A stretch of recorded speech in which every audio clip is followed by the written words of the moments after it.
How to deactivate your Instagram account. In this video, I'm gonna show you how to do it. It's easy, just follow these steps.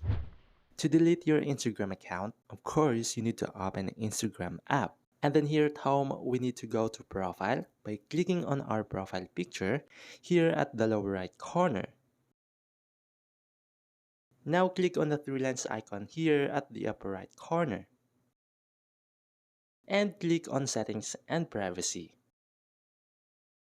We need to go to Accounts Center to delete our Instagram account. Here it is, click on it. If you can't find the Account Center here, you can use the search bar. Just search for Account Center. Here's the Account Center. Let's click on it. Now we need to scroll down and go to Personal Details.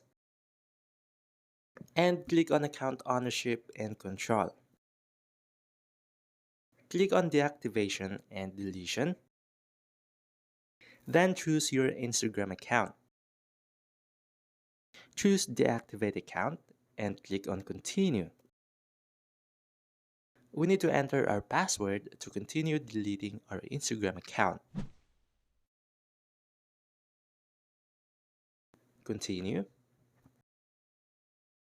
Choose a reason why you are deactivating your Instagram account. Just choose any reason and click on Continue. Confirm the deactivation by clicking on the Deactivate Account button. We have successfully deactivated our Instagram account.